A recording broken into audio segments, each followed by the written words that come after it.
السلام علیکم ورحمۃ اللہ وبرکاتہ۔ بسم اللہ الرحمن الرحیم۔ الحمد للہ وکفی وسلام علی عبادہ الذین اصطفی، اما بعد۔ اعوذ باللہ من الشیطان الرجیم، بسم اللہ الرحمن الرحیم۔ فاذکرونی اذکرکم واشکروا لی ولا تکفرون، صدق اللہ العظیم۔ وقد قال النبی صلی اللہ علیہ وآلہ وسلم: اذا تقرب العبد الی شبرا تقربت الیہ ذراعا، واذا تقرب الی ذراعا تقربت منہ باعا، واذا اتانی مشیا اتیتہ ہرولۃ، او کما قال علیہ الصلاۃ والسلام۔ بہت ہی عزت و احترام کے مستحق میرے بزرگوں، قابل قدر دینی اور ایمانی بھائیوں، اللہ تبارک و تعالی نے قرآن مجید کے اندر لفظ ذکر، لفظ شکر کثرت کے ساتھ استعمال کیا، اور یہ لفظ ذکر مختلف معنی کے لیے استعمال ہوا۔ سب سے پہلے تو یہ لفظ قرآن مجید ہی کے لیے استعمال ہوا۔ قرآن مجید کے اندر فرمایا: اِنَّا نَحْنُ نَزَّلْنَا الذِّكْرَ وَإِنَّا لَهُ لَحَافِظُونَ، بے شک قرآن مجید کو ہم ہی نے نازل کیا اور اس کی حفاظت کی ذمہ داری بھی ہماری ہے۔ کہیں پر یہ لفظ اللہ تبارک و تعالی کی یاد کے لیے استعمال ہوا۔ قرآن مجید کے اندر فرمایا: فاذکرونی اذکرکم، اے میرے بندو تم مجھے یاد کرو گے تو میں تمہیں یاد کروں گا۔ کہیں فرمایا: اقیم الصلاۃ لذکری، نماز کو قائم کرو میری یاد کے لیے۔ کہیں فرمایا: واذکر اسم ربک، اپنے رب کے نام کو یاد کرو۔ میں نے عرض کیا کہ لفظ ذکر قرآن مجید کے اندر مختلف معنی میں استعمال ہوا۔ میرے بزرگوں، اللہ تبارک و تعالی ہمارا خالق ہے، ہمارا مالک، ہمارا رازق اور ہمارا پالن ہار ہے۔ اس نے ہماری کامیابی اور کامرانی کے لیے نبی اکرم علیہ الصلاۃ والسلام کو اس دنیا کے اندر مبعوث فرمایا اور ہماری ہدایت کے لیے قرآن مجید کو نازل کیا۔ اس قرآن مجید کے اندر اللہ تبارک و تعالی نے فرمایا کہ شیطان تمہارا دشمن ہے۔ ان الشیطان لکم عدو مبین فاتخذوہ عدوا، یہ شیطان تمہارا دشمن ہے، تم بھی اسے اپنا دشمن بناؤ، تم اسے اپنا دوست نہ بنانا، تم اس کی باتوں میں نہ آنا، تم اس کی عبادت میں نہ آنا، تم اس کی عبادت نہ کرنا، تم اس کے طریقے کے مطابق زندگی نہیں گزارنا۔ جب کوئی انسان اللہ سے منہ موڑتا ہے، اللہ کی عبادت سے منہ موڑتا ہے اور شیطان کے طریقے کے مطابق زندگی گزارتا ہے، یعنی گالیاں دیتا ہے، زناکاری کرتا ہے تو جھوٹ بولتا ہے، اللہ تبارک و تعالی قرآن مجید کے اندر ان بندوں سے کہتا ہے: الم اعہد الیکم یا بنی آدم، اے بنی آدم ہم نے تم سے عہد نہیں کیا تھا اللہ تعبدوا الشیطان، کہ تم شیطان کی عبادت نہیں کرو گے، ہم نے تو عہد یہ کیا تھا وَأَنِ اعْبُدُونِی، کہ تم میری عبادت کرو گے۔ ھذا صراط مستقیم، یہ سیدھا راستہ ہے۔ اللہ نے عہد کیا تھا تم میری عبادت کرو گے، تم میری شریعت کو مانو گے، میرے پیغمبر دنیا کے اندر جو تعلیم لے کر آئیں گے، جو طریقہ لے کر آئیں گے، جو شریعت لے کر آئیں گے، اس طریقے کے مطابق تم زندگی گزارو گے۔ یہ سیدھا راستہ ہے، جو اس پر چلے گا اس کا ٹھکانہ جنت ہے۔ لیکن ہم نے اپنی کم نظری کی وجہ سے، کم فہمی کی وجہ سے اللہ تبارک و تعالی تک پہنچنے والے راستوں کو محدود کر دیا۔ ہم یہ سمجھ بیٹھے کہ اللہ تبارک و تعالی کی طرف پہنچنے والے راستے بہت کم ہیں، جبکہ صوفیہ کرام نے اپنی کتابوں میں لکھا ہے: طرق الوصول الی اللہ بعدد انفاس الخلائق، کہ رب العالمین تک پہنچنے والے تو راستے بے شمار ہیں، لیکن ہم نے انہیں محدود کر لیا۔ ہمارے محدود کرنے سے شریعت کی کوئی چیز محدود نہیں ہوتی۔ حدیث شریف کے اندر آتا ہے کہ ایک انسان سڑک پر جا رہا تھا، اس انسان کو پیاس لگی، راستے میں کنواں نظر آیا، وہ انسان کنویں کے اندر اترا اور اس نے پانی پیا، پانی پی کر وہ باہر آیا۔ جب وہ کنویں سے باہر نکل کر آیا، اس نے ایک کتے کو دیکھا جو پیاس کی شدت کی وجہ سے کیچڑ کو چاٹ رہا تھا۔ اس کے دل میں یہ خیال آیا، جس طرح سے مجھے پیاس لگ رہی تھی اسے بھی پیاس لگ رہی ہوگی، جس طرح سے میں پیاس سے تڑپ رہا تھا، بے چین ہو رہا تھا، اس طرح سے کتے کی بھی یہی حالت ہے۔ وہ بندہ کنویں کے اندر اترا، اس نے اپنے موسے میں پانی بھرا اور لا کر کتے کو پلا دیا۔ اللہ کو اس کا یہ عمل اتنا پسند آیا کہ اللہ نے اس کی مغفرت کر دی۔ اسی طرح سے بنی اسرائیل کے اندر ایک باغی اور ایک زانیہ عورت تھی، وہ لوگوں سے پیسے لے کر اپنی آبرو، اپنا جسم، اپنی جان لوگوں کے حوالے کر دیا کرتی تھی۔ ایک مرتبہ اپنے پیشے کے لیے وہ اپنے مکان سے نکلی، لیکن اس نے دیکھا کہ ایک کتا کنویں کے چاروں طرف ٹہل رہا ہے، لیکن اسے پانی ہاتھ نہیں آ رہا۔ اگر اس کتے کو تھوڑی دیر پانی نہ ملے، یہ کتا پیاس کی شدت سے، پیاس کی وجہ سے مر جائے۔ وہ عورت کنویں میں اتری، کنویں میں سے اپنے موسے میں پانی لے کر آئی، اس نے اس کتے کو پلا دیا۔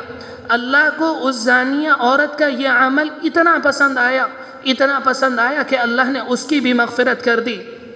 حدیث شریف کے اندر آتا ہے کہ ایک آدمی راستے پر جا رہا تھا، اس نے دیکھا کہ راستے کی ایک کروٹ میں ایک درخت ہے اور درخت کی ایک ٹہنی جس کے اوپر کانٹے بھی نہیں تھے، وہ راستے پر آ رہی ہے اور مسافر اس سے پریشان ہو رہے ہیں۔ راہگیر گزرنے والوں کو اس ٹہنی سے پریشانی ہوتی ہے۔ اس نے یہ نیت کر کے اس ٹہنی کو توڑ دیا کہ اب گزرنے والوں کو پریشانی نہیں آئے گی، گزرنے والوں کو پریشانی نہیں ہوگی۔ اللہ کا اس بندے کا یہ عمل اتنا پسند آیا، اللہ کے رسول علیہ السلام نے فرمایا، جب میں معراج پر گیا تو میں نے اس بندے کو جنت کے ایک درخت کے ارد گرد ٹہلتا ہوا دیکھا۔ میرے بزرگوں، اللہ تک پہنچنے کے راستے بہت ہیں۔ اللہ کہتا ہے کہ ھذا صراط مستقیم، یہ میرا راستہ ہے، اگر تم اس پر چلو گے تو تمہیں جنت ملے گی۔ حدیث شریف کے اندر آتا ہے کہ ایک موقع پر فرمایا، اتقوا النار ولو بشق تمرۃ، کہ اپنے آپ کو جہنم کی آگ سے بچاؤ چاہے آدھی کھجور کے ذریعے۔ جب قیامت ہوگی اور قیامت میں لوگ اللہ تبارک و تعالیٰ کے سامنے کھڑے ہوں گے، حدیث شریف کے الفاظ ہیں سیکلمہ ربہ، ان کا رب انسانوں سے براہ راست بات کرے گا، لیس بینہ و بینہ ترجمان، انسان اور اللہ کے درمیان کوئی ترجمان نہیں ہوگا۔ انسان جب اپنے دائیں جانب دیکھے گا رب العالمین سے بات کرتے ہوئے، تو دنیا کے اندر اس انسان نے جو نیک اعمال کیے ہوں گے وہ اپنے دائیں جانب پائے گا، اور جب وہ رب العالمین سے بات کرتے ہوئے بائیں جانب دیکھے گا، اس نے دنیا کے اندر جو ناپاک اعمال کیے ہوں گے، گندے اعمال کو وہ اپنے بائیں جانب پائے گا، اور جہنم کی تپش کو، جہنم کی آگ کو، جہنم کی ہولناکی کو حدیث شریف کے اندر آتا ہے وہ بالکل اپنے سامنے دیکھے گا۔ آپ علیہ السلام نے ایسے موقع پر فرمایا تھا، اتقوا النار، اپنے آپ کو جہنم کی آگ سے بچاؤ، ولو بشق تمرۃ، چاہے آدھی کھجور کے ذریعے۔ کہنے کا مقصد یہ ہے اگر تمہارے پاس صدقہ کرنے کے لیے صرف آدھی کھجور ہو تو یہ مت دیکھو یہ کھجور آدھی ہے کہ اللہ اس کھجور کو قبول کرے گا، یہ نہ کرے گا، بلکہ اس کھجور کو اللہ کے لیے صدقہ کر دو۔ اللہ کے ہاں چیز کی مقدار نہیں دیکھی جاتی، اللہ کے ہاں بندے کا اخلاص دیکھا جاتا ہے۔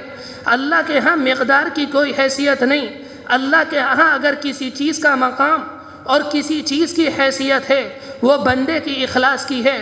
اسی وجہ سے تو پیغمبر علیہ السلام نے فرمایا تھا، اگر میرے صحابہ ایک مد گیہوں یا ایک مد کھجور صدقہ کریں، تم احد پہاڑ کی برابر سونا خرچ کر دو، میرے صحابہ کے ایک مد کھجور کو تمہارا احد پہاڑ کا سونا اس کے برابر نہیں ہو سکتا۔ اگر دیکھا جائے تعداد اور مقدار میں تو ایک مد کی کوئی حیثیت نہیں، لیکن اللہ کے ہاں مقدار نہیں دیکھی جاتی، اللہ کے ہاں اخلاص دیکھا جاتا ہے۔ صحابہ اکرام کے اندر اخلاص اتنا تھا، اگر ہم ایک احد پہاڑ کی برابر سونا خرچ کر دیں اللہ کی راہ میں تب بھی ہم اس اخلاص کو نہیں پہنچ سکتے۔ اس وجہ سے پیغمبر علیہ السلام نے کہا تھا اگر میرے صحابہ ایک مد گیہوں خرچ کر دیں، اللہ کی راہ میں صدقہ کر دیں، تم احد پہاڑ کی برابر سونا صدقہ کر دو تو تم میرے صحابہ کے برابری کو نہیں پہنچ سکتے۔ میرے بزرگوں، جب دنیا کے اندر انسان اللہ کی نافرمانی کرتا ہے، اللہ کی شریعت سے، پیغمبر کے طریقے سے، قرآن مجید کی تعلیم سے منہ موڑ کر زندگی گزارتا ہے، اللہ کہتا ہے وَمَن يَعْشُ عَن ذِكْرِ الرَّحْمَنِ، جب بندہ ہماری تعلیم سے، جب بندہ ہماری یاد سے منہ موڑتا ہے، نُقَيِّضْ لَهُ شَيْطَانًا، ہم اس کے اوپر شیطان کو مسلط کر دیتے ہیں، فَهُوَ لَهُ قَرِينٌ، وہ شیطان اس کا دوست بن جاتا ہے۔ اس انسان کو اب زنا کاری کے عمل میں مزہ آتا ہے، اس انسان کو بے حیائی میں مزہ آتا ہے، اس انسان کو رشوت لینے میں مزہ آتا ہے، اس انسان کو غیبت میں مزہ آتا ہے، اس انسان کو بدنگاہی میں، بدعملی میں مزہ آتا ہے، اس انسان کو لوگوں کے دل توڑنے میں مزہ آتا ہے۔ اگر اسے مزہ نہیں آتا تو پیغمبر علیہ السلام کی شریعت میں مزہ نہیں آتا۔ کیوں مزہ نہیں آتا؟ اس لیے کہ اللہ نے اس کی بدعملی کی وجہ سے اس کے اوپر شیطان کو مسلط کر دیا اور شیطان اس کا دوست بن جاتا ہے۔ اللہ نے کہا شیطان کا راستہ گمراہی کا راستہ ہے، اگر تم شیطان کے راستے پر چلو گے تو پھر تمہارا ٹھکانہ جہنم ہے۔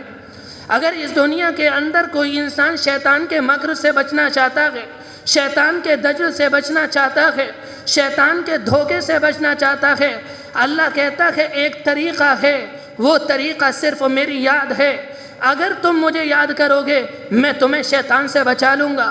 قرآن مجید کے اندر آتا ہے ان الذین اتقوا، بے شک وہ لوگ جو متقی ہیں، جو پرہیزگار ہیں، جو صلحاء ہیں، اذا مسہم طائف من الشیطان، جب شیاطین کی ایک جماعت ان کے اوپر حملہ آور ہوتی ہے، تذکروا، وہ اپنے مالک کو یاد کرتے ہیں، اللہ انہیں شیطان کے حملے سے بچا لیتا ہے۔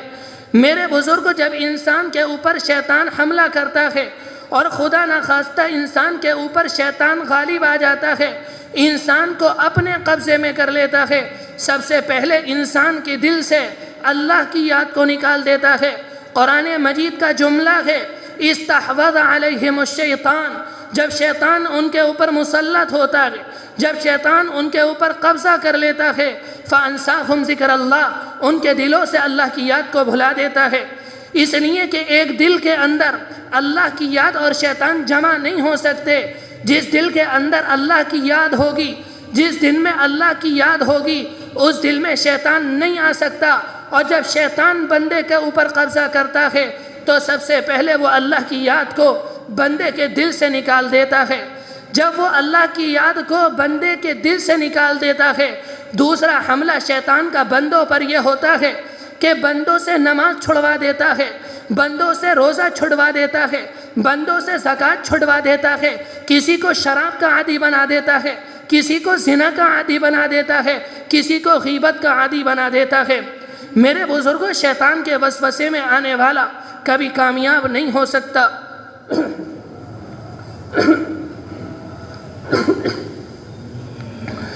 میں عرض کر رہا تھا، جب شیطان کسی کے اوپر قبضہ کرتا ہے تو سب سے پہلے اللہ کی یاد بندے کے دل سے نکال دیتا ہے۔ پھر اصل میں ہم بھی پیغمبر علیہ السلام کو مانتے ہیں، ہم بھی اللہ کو ایک مانتے ہیں، ہمارا یقین ہے کہ قرآن اللہ کی کتاب ہے۔ صحابہ اکرام نے پیغمبر علیہ السلام کو اللہ کا برحق نبی جانا، صحابہ اکرام نے اللہ کو اپنا مالک حقیقی جانا، صحابہ اکرام نے نبی اکرم علیہ السلام کی تعلیمات کو 100% اپنی زندگی میں گزار لیا۔ ہم بھی ایک اللہ کو ماننے والے، صحابہ اکرام بھی ایک اللہ کے ماننے والے، ہم بھی ایک پیغمبر کے ماننے والے، صحابہ اکرام بھی ایک پیغمبر کے ماننے والے، لیکن صحابہ کے لیے جو اللہ کی مدد آیا کرتی تھی وہ ہمارے لیے اور آپ کے لیے کیوں نہیں آتی؟ کبھی اس پہلو پر بھی غور کرنا چاہیے۔ میرے بزرگوں، صحابہ اکرام کی عبادت کا معاملہ یہ تھا، وہ اتنی عبادت کرتے تھے کہ اللہ کے رسول کو ان کی عبادتیں کم کروانی پڑتی تھیں۔ ایک مرتبہ 3 صحابی اللہ کے رسول کے گھر تشریف لائے، اللہ کے رسول گھر پر موجود نہیں تھے، وہ اس لیے آئے تھے تاکہ ہم جا کر معلوم کریں کہ اللہ کے رسول کے معمول کیا ہیں؟ وہ یہ سمجھ رہے تھے اللہ کے رسول جب رات میں گھر جاتے ہوں گے پوری رات مصلی کے اوپر کھڑے رہتے ہوں گے، دن بھر پیغمبر علیہ السلام روزے رکھتے ہوں گے، پیغمبر علیہ السلام گھر نہیں ملے، ازواج مطہرات پردے کے اندر تھیں، ازواج مطہرات سے انہوں نے آپ علیہ السلام کے معاملات کے بارے میں معلوم کیا۔ ازواج مطہرات نے ان سے کہا اللہ کے پیغمبر جب گھر میں رات میں آتے ہیں تو وہ آرام بھی کرتے ہیں، ہم سے ملاطفت کی باتیں بھی کرتے ہیں، ہم سے ہنسی مذاق بھی کرتے ہیں اور اللہ کی عبادت بھی کرتے ہیں۔ پیغمبر دن میں روزہ بھی رکھتے ہیں اور دن کے اندر روزے بھی نہیں رکھتے۔ ان لوگوں نے یہ کہا وہ تو اللہ کے پیغمبر ہیں، اللہ نے ان کے اگلے اور پچھلے گناہوں کو معاف کر دیا، ہمارا اور پیغمبر کا کیا مقابلہ، ہمارے اگلے اور پچھلے گناہ معاف نہیں ہوئے۔ ان میں سے ایک انسان نے کہا میں جب تک زندہ رہوں گا میں ہمیشہ روزہ رکھوں گا۔ دوسرے انسان نے کہا میں رات بھر نماز پڑھوں گا۔ تیسرے انسان نے کہا میں کبھی زندگی میں کسی سے نکاح نہیں کروں گا، ہمیشہ اللہ کی عبادت کروں گا۔ جب نبی اکرم علیہ السلام گھر آئے ازواج مطہرات نے ان تینوں لوگوں کے بارے میں آپ علیہ السلام کو بتایا۔ آپ ان کے پاس گئے، آپ نے ان سے معلوم کیا کہ تم لوگ وہی ہو جو ابھی میرے گھر اس طرح کی باتیں کر کے آئے ہو۔ ان لوگوں نے اعتراف کیا اللہ کے رسول ہم ہی تھے۔ آپ نے ان سے کہا میں تم سے زیادہ اللہ سے ڈرتا ہوں، میں تم سے زیادہ اللہ کو جانتا ہوں، میں رات میں سوتا ہوں، رات میں اللہ کی عبادت بھی کرتا ہوں، میں دن میں روزے بھی رکھتا ہوں اور بعض دن روزے بھی نہیں رکھتا، میں عورتوں سے نکاح بھی کرتا ہوں۔ پھر آپ نے فرمایا یہ میرا راستہ ہے، فمن رغب عن سنتی فلیس منی، جو میرے طریقے سے منہ موڑے گا، جو میرے احکام سے منہ موڑے گا، جو میرے طریقے اور میری پیروی سے منہ موڑے گا اس سے میرا کوئی تعلق نہیں۔ یعنی آپ نے انہیں سبق دے دیا تمہیں روزانہ روزہ رکھنے کی ضرورت نہیں، تمہیں رات بھر نماز پڑھنے کی ضرورت نہیں، تمہیں ہمیشہ بغیر شادی کے رہنے کی ضرورت نہیں، تمہیں روزہ بھی رکھنا ہے، تمہیں ناغہ بھی کرنا ہے۔ اسی طرح سے آپ کے ایک پیارے صحابی عبداللہ ابن عمرو بن عاص رضی اللہ عنہ، آپ علیہ السلام کو ان کے بارے میں بتایا گیا کہ وہ روزانہ روزے رکھتے ہیں، انہوں نے قسم کھائی ہے کہ وہ روزانہ روزے رکھیں گے اور وہ رات بھر نماز پڑھیں گے اور رات بھر میں ایک قرآن مجید مکمل کریں گے۔ پیغمبر علیہ السلام نے عبداللہ ابن عمرو کو اپنے پاس بلایا اور ان سے معلوم کیا عبداللہ تمہارے بارے میں مجھے یہ بات معلوم ہوئی ہے کہ تم رات بھر نماز پڑھتے ہو، تم رات میں ایک قرآن مجید مکمل کرتے ہو، تم دن بھر روزہ رکھتے ہو۔ کہا اللہ کے رسول میرے ماں باپ آپ پر قربان، میرا یہی عمل ہے۔ آپ نے ان سے کہا تمہیں روزانہ روزہ رکھنے کی ضرورت نہیں، تم ہفتے میں تم مہینے میں 3 روزے رکھ لیا کرو، یہ تمہارے لیے کافی ہوگا۔ وہ صحابی کہتے ہیں اے اللہ کے رسول مجھ میں اس سے افضل کی طاقت ہے۔ آپ نے ان سے کہا 1 دن روزہ رکھو 2 دن ناغہ کرو۔ انہوں نے کہا اللہ کے رسول مجھ میں اس سے زیادہ کی طاقت ہے۔ آپ نے کہا 1 دن روزہ رکھو 1 دن افطار کرو۔ پھر کہتے ہیں اللہ کے رسول مجھ میں اس سے زیادہ کی طاقت ہے۔ آپ نے کہا اس سے زیادہ کی گنجائش نہیں، یہ اللہ کے پیغمبر داؤد علیہ السلام کے روزے ہیں، وہ 1 دن روزہ رکھتے اور 1 دن افطار کرتے، اللہ کو ان کے روزے بہت زیادہ پسند تھے۔ پھر آپ نے معلوم کیا تم رات میں کتنا قرآن پڑھتے ہو؟ انہوں نے کہا اللہ کے رسول میں رات میں ایک قرآن مجید مکمل کرتا ہوں۔ تو اللہ کے رسول نے کہا تمہیں ایک قرآن مجید مکمل کرنے کی ضرورت نہیں، تم مہینے کے اندر ایک قرآن مجید مکمل کرو۔ وہ صحابی کہتے ہیں اللہ کے رسول میں اس سے زیادہ کی طاقت رکھتا ہوں۔ اللہ کے رسول نے کہا تو 20 دن میں مکمل کر لو۔ وہ کہتے ہیں اللہ کے رسول اس سے زیادہ کی طاقت رکھتا ہوں۔ اللہ کے رسول نے کہا 10 دن میں مکمل کر لیا کرو۔ وہ کہتے ہیں اللہ کے رسول مجھ میں اس سے زیادہ کی طاقت ہے۔ آپ نے کہا 7 دن میں قرآن مجید مکمل کر لیا کرو۔ وہ صحابی کہتے ہیں اللہ کے رسول مجھ میں اس سے زیادہ کی طاقت ہے۔ آپ نے کہا تم اس سے زیادہ قرآن مجید نہیں پڑھ سکتے۔ میرے بزرگوں میں یہ عرض کر رہا تھا پیغمبر علیہ السلام کے صحابہ کی عبادت کا یہ معاملہ تھا، وہ اتنے روزے رکھتے، اتنی رکعت نماز پڑھتے، اتنا قرآن مجید پڑھتے کہ پیغمبر علیہ السلام ان کی عبادتوں کو، ان کی نماز کو، ان کی قرآن مجید کی تلاوت کو، ان کے روزوں کو کم کرواتے۔ ہمارا اور آپ کا حال یہ ہے، ہم فرض نماز چھوڑ دیتے، ہم فرض روزے چھوڑ دیتے، قرآن مجید 11 مہینے نہیں کھولتے، رمضان مبارک میں قرآن مجید کو کھولتے ہیں، اس کے بعد امید یہ کرتے ہیں جو مدد اللہ کی صحابہ کے لیے آئی وہ مدد میرے اور آپ کے لیے آئے۔ میرے بزرگوں صحابہ نے اللہ کی عبادت کی، اللہ کو یاد کیا، اللہ نے دنیا کی باطل طاقتوں کو صحابہ کے لیے مسخر کر دیا۔ ہم نے اللہ کو بھلا دیا تو ایسا لگتا ہے اس زمانے میں اللہ نے ہمیں باطل طاقتوں کے لیے مسخر کر دیا۔ آج جو چاہے مسلمان کو مارے، جو چاہے مسلمان کو کاٹ دے، لیکن حالات میں تبدیلی آنے کی ضرورت نہیں۔ ہم بھی یہ کہہ کے خاموش ہو جاتے ہیں ایک مسلمان مارا گیا، 2 مسلمان مارے گئے، کبھی اس پہلو پر غور نہیں کیا کہ امت کے اوپر یہ حالات آئے کیوں؟ یہ حالات اس وجہ سے آئے کہ ہم نے اللہ کو یاد کرنا چھوڑ دیا۔ میرے بزرگوں قرآن مجید کی آیت پڑھی تھی، اللہ تبارک و تعالی فرماتا ہے فَاذْكُرُونِي أَذْكُرْكُمْ، میرے بندو تم مجھے یاد کرو میں تمہیں یاد کروں گا، تم مجھے فرش پر یاد کرو میں تمہیں عرش پر یاد کروں گا۔ حدیث شریف کے اندر آتا ہے وَإِن ذَكَرَنِي فِي نَفْسِي ذَكَرْتُهُ فِي نَفْسِي، میرا بندہ جب مجھے اپنے دل میں یاد کرتا ہے، حدیث قدسی ہے، اللہ کہتا ہے میں اپنے بندے کو اپنے دل میں یاد کرتا ہوں۔ ایک روایت کے اندر آتا ہے وَإِن ذَكَرَنِي فِي مَلَئٍ ذَكَرَنِي فِي مَلَئٍ خَيْرٍ مِّن، جب میرا بندہ کسی محفل میں کسی مجلس میں بیٹھ کر مجھے یاد کرتا ہے، میں اس سے بہتر مجلس یعنی فرشتوں کی مجلس میں، فرشتوں کی محفل میں بیٹھ کر اپنے بندے کو یاد کرتا ہوں۔ کسی حدیث شریف کے اندر آیا اذا تقرب العبد الی شبرا تقرب الیہ ذراعا واذا تقرب الیہ ذراعا تقربت منہ باعا وان اتانی واذا اتانی مشیا اتیتہ ہرولۃ۔